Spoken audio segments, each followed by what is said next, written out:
নমস্কাৰ বন্ধুসকল, মই সীমা মোৰ ইউটিউব চেনেল সীমাজ ব্লগলৈ আপোনালোকক পুনৰবাৰ স্বাগতম জনাইছোঁ। কেনে আছে? নিশ্চয় ভালে আছে আৰু ময়ো ভালে আছোঁ। আৰু আজি বনাব লৈছোঁ মটৰ পনীৰৰ এটা ৰেচিপি। তেতিয়াহ'লে ব'লকচোন আজি ভিডিঅ'টো আৰম্ভ কৰোঁ। তাৰ কাৰণে এয়া মই লৈছোঁ 1 কেজি মটৰ আৰু মটৰখিনি মই ভালদৰে 3 ঘণ্টামানৰ কাৰণে তিয়াই ৰাখিছিলোঁ। আৰু এতিয়া এটা প্ৰেছাৰত মই এনেকৈ মটৰখিনি দি দিছোঁ আৰু দুটা চিটি মই মাৰি লৈছোঁ।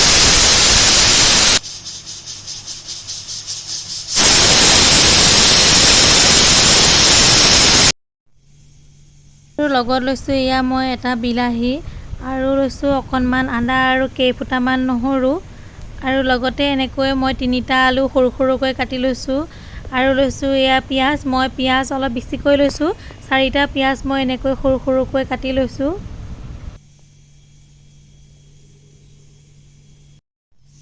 আৰু এয়া মই লৈছোঁ আধা কেজিতকৈ অলপ বেছি পনীৰখিনি মই এনেকৈ সৰু সৰুকৈ কাটি লৈছোঁ। আৰু এতিয়া এখন কেৰাহী গৰম হ'বলৈ দি মই এনেকৈ তেলটো দি দিছোঁ আৰু তেলখিনি গৰম হোৱাত 4টা শুকান জলকীয়া মই দি দিছোঁ, লগতে এয়া পিঁয়াজখিনিও দি দিছোঁ।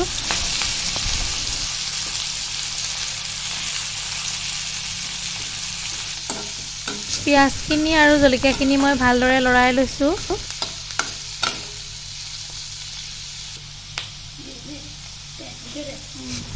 আৰু ইয়াত মই কাটি ৰখা বিলাহীটো দি দিছোঁ।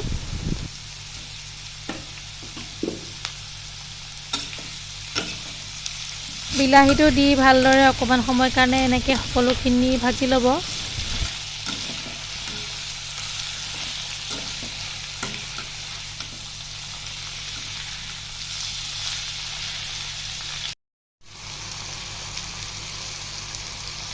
আৰু অকণমান সময় ভজাৰ পাছত এয়া দেখিছেনে, মই ইয়াত নহৰুখিনি দি দিছোঁ আৰু লগতে আদাখিনিও দি দিছোঁ আৰু দি ভালদৰে অলপ সময়ৰ কাৰণে আকৌ এইখিনি ভাজি ল'ব লাগিব।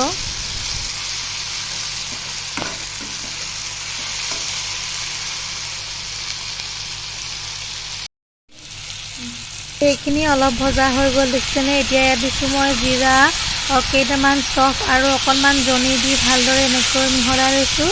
বেছি মছলা মই ব্যৱহাৰ কৰা নাই ইয়াত। এতিয়া সকলোখিনি কেইমিনিটমানৰ কাৰণে পুনৰ ভাজি ল'ব লাগিব।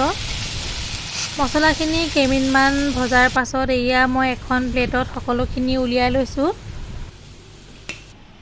আৰু মছলাখিনি অকণমান সময় মই ঠাণ্ডা হ'বৰ কাৰণে এনেকৈ বহলাই দিছোঁ।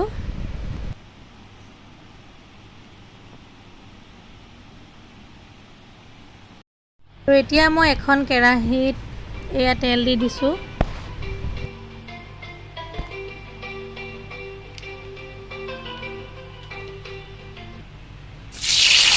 তেলটো ভালদৰে গৰম হোৱাত মই পনীৰখিনি অলপ ফ্ৰাই কৰি লওঁ, সেইকাৰণে পনীৰখিনি দি দিছোঁ।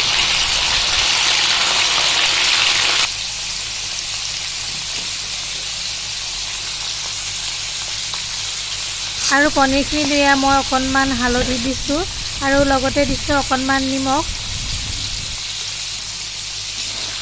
আৰু এতিয়া মই ভালদৰে পনীৰখিনি এনেকৈ লৰাই দিছোঁ।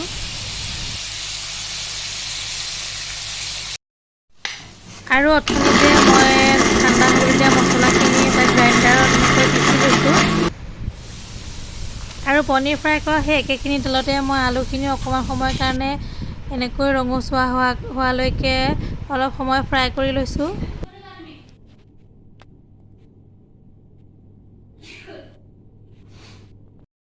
আৰু এয়া চাওকচোন, মছলাখিনি মই পিছাৰ পিছত কিমান ধুনীয়া এটা কালাৰ হৈছে। আৰু এতিয়া মই সেই একেখন কেৰাহীতে তেল গৰম হ'বলৈ দি 3 তেজপাত আৰু কেইটামান গোটা জিৰা দি মছলাখিনি এনেকৈ দি দিছোঁ।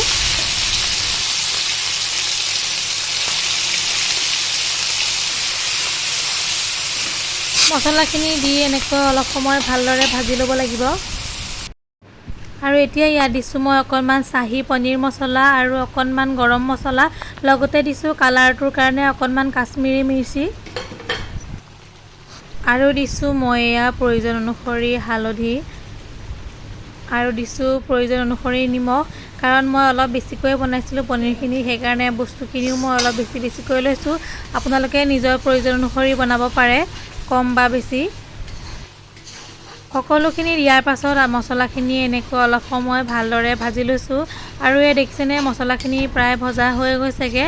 মছলাখিনিৰ পৰা এনেকৈ যেতিয়া তেল ওলাব ধৰিব তেতিয়া আপোনালোকে গম পাব যে মছলাখিনি ভজা হৈ গৈছে।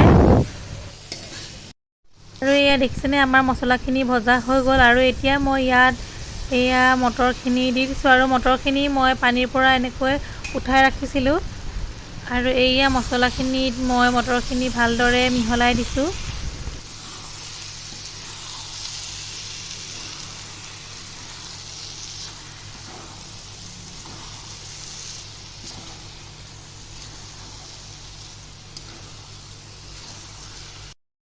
এতিয়া মই মটৰখিনিত ভাজি ৰখা আলু আৰু পনীৰখিনি দি সকলোখিনি ভালদৰে মিহলাই ল'ম।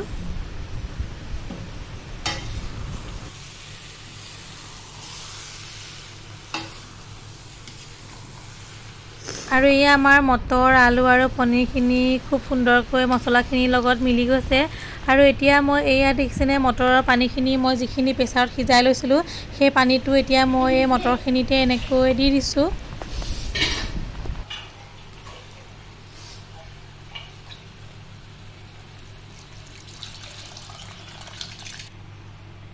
আৰু পানীখিনি দি এয়া দেখিছেনে মই সকলোখিনি ভালদৰে মিলাই দিছোঁ আৰু খুব সুন্দৰ এটা কালাৰ আহিছে এয়া চাওকচোন। আৰু আপোনালোকে নিজৰ প্ৰয়োজন অনুসৰি কম বা বেছি বনাব পাৰে। মই অলপ বেছিকৈ বনাইছিলোঁ সেইকাৰণে মই মটৰ আৰু পনীৰটো বেছিকৈ লৈছোঁ। আপোনালোকে যিমান প্ৰয়োজন হয় সিমান বনাব পাৰে।